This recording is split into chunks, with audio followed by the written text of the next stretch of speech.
ಮಹಾಪ್ರಭುಗಳ ನಮಸ್ಕಾರ. ಏನು ಸಮಾಚಾರ, ಏನಿದು ಸೀರಿಯಲ್ ಲೈಟ್ ಹಾಕಿರೋ ತೋರಿಸ್ತವ್ರೆ ಅನ್ಕೊಂತೀರಾ? ಗಣೇಶನ ಕೂರಿಸಿರೋ ಹತ್ರ ಸುತ್ತ ಲೈಟಿಂಗ್ಸ್ ಹಾಕಿಸ್ಬಿಟ್ಟವ್ರೆ. ನಮ್ಮ ದೋಸ್ತಂಗೆ ಫೋನ್ ಮಾಡಿದ್ದೆ ಏನಾದರೂ ಕೊಡಿಸು ಅಂತ. ಅದಕ್ಕೆ ನಮ್ಮ ದೋಸ್ತ ಹೇಳ್ದ ಬಾ ಕೊಡಿಸ್ತೀನಿ ಅಂತ. ಅದಕ್ಕೆ ಅಂತ ಗಾಡಿ ಎತ್ಕೊಂಡು ಹೊರಟೆ. ಇಲ್ಲಿ ಬಂದು ಅವನು ಕಾಯ್ತಾ ಇರೋ ಆಟೋ ಬಂತು. ಆಟೋ ಮೇಲೆ ಚೆನ್ನಾಗಿರೋ ಒಂದೆರಡು ಲೈನ್ ಹಾಕ್ಸಿದ್ರು. ಇರುವ ಭಾಗ್ಯವನೆಂದು ಬಾರನೆಂಬುದನ್ನು ಬಿಡು, ಹರ್ಷಕ್ಕಿದೆ ಸಿಹಿ ದಾರಿ ಅಂತ. ಅದಕ್ಕೆ ಅದನ್ನು ಓದ್ಕೊಂಡು ಹಂಗೆ ವೆಯ್ಟ್ ಮಾಡ್ತಾ ಇದ್ದೆ. ಅಷ್ಟರಲ್ಲೇ ನಮ್ಮ ಶಿಷ್ಯ ಬರೋಕ್ಕೆ ಸ್ಟಾರ್ಟ್ ಮಾಡ್ದ.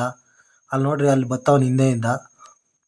ಅಂಗಡಿಯವರೊಬ್ಬರು ಸಖತ್ತಾಗಿ ರೋಡ್ ಮೇಲೆ ಪ್ರಮೋಷನ್ ಮಾಡ್ತಿದ್ರು ನಮ್ಮ ಬಗ್ಲು ಉಂಟಲ್ಲಿ. ಅಲ್ಲಿಂದ ನಾವು ಅದು ಗಣೇಶನ ಹತ್ರ ಬಂದ್ವಿ. ನೋಡಿದ್ರೆ ನಾವು ಬರೋ ಟೈಮು ಕರೆಕ್ಟಾಗಿ ಆರ್ಕೆಸ್ಟ್ರಾ ನಿಲ್ಲಿಸ್ಬಿಟ್ರು. ನಮ್ಮ ದೋಸ್ತನಿಂದ ನಿಲ್ಲಿಸ್ಬಿಟ್ರು ಅಂತ ಬೈದೆ ಅವನಿಗೆ. ತಿರ್ಗಾ ಅಲ್ಲಿಂದ ಹೊರಟ್ರೆ ಅಲ್ಲಿ ನಾವಿಂದ ಹೊರಟಿದ ತಕ್ಷಣ ಸ್ಟಾರ್ಟ್ ಮಾಡಿಬಿಟ್ರು. ಸರಿ ಆಗಿದ್ದಾಯ್ತು ಅಂತ ನಾವು ಕಚೋರಿ ತಿನ್ನೋ ಸ್ಪಾಟ್ಗೆ ನಮ್ಮ ಶಿಷ್ಯನ ಬಂದೆ. ಎಂತಕ್ಕೆ ಬಂದ್ವಿ ಅಂದರೆ ಇಲ್ಲಿ ಪಾವ್ ಬಜ್ಜಿ ಹೊಸದಾಗಿ ಇಂಟ್ರೊಡ್ಯೂಸ್ ಮಾಡಿದರು. ಅದಕ್ಕೆ ತಿನ್ನೋಣ ಅಂತ ಬಂದೆ. ಅಲ್ಲಿಂದ ತಿನ್ಕೊಂಡು ಡ್ರೈ ಗೋಬಿ ತಿನ್ನಬೇಕು ಅಂತ. ಅದಕ್ಕೆ ಡ್ರೈ ಗೋಬಿ ತಿನ್ನೋತ್ರಕ್ಕೆ ನಮ್ಮ ಶಿಶುನ ಬಂದೆ. ಡ್ರೈ ಗೋಬಿ ಮಾತ್ರ ಸಖತ್ತಾಗಿತ್ತು. ನಮ್ಮ AGV ಲೇಔಟಲ್ಲಿರೋದು ನಮ್ಮಿಬ್ರಿಗೂ ಇಷ್ಟ ಆಯಿತು. ನಮ್ಮ ಬಗ್ಲುಗುಂಟೆ, ಚಿಕ್ಕಬಾಣವಾರ, ಸಪ್ತಗಿರಿ ಸುತ್ತಮುತ್ತ ಯಾರೇ ಇದ್ರೂ ಇಲ್ಲಿಗೆ ಬನ್ನಿ. AGV ಲೇಔಟಲ್ಲಿ ಸಖತ್ತಾಗಿದೆ ಡ್ರೈ ಗೋಬಿ ಮಾತ್ರ. ಇದಿರೋದು ಸಪ್ತಗಿರಿ ಆಪೋಸಿಟ್ ರೋಡಲ್ಲಿ, ಸ್ಟಾರ್ಟಿಂಗಲ್ಲೇ ಸಿಗ್ನಲ್ ಹತ್ರನೇ ಇದೆ. ಅಲ್ಲಿಂದ ಒಂಚೂರು ಎಗ್ ರೈಸ್ ತಿನ್ಕೊಂಡು ಹಂಗೆ ಮನೆಗೆ ಹೊರಟೆ. ಟೈಮ್ ಆಯಿತು.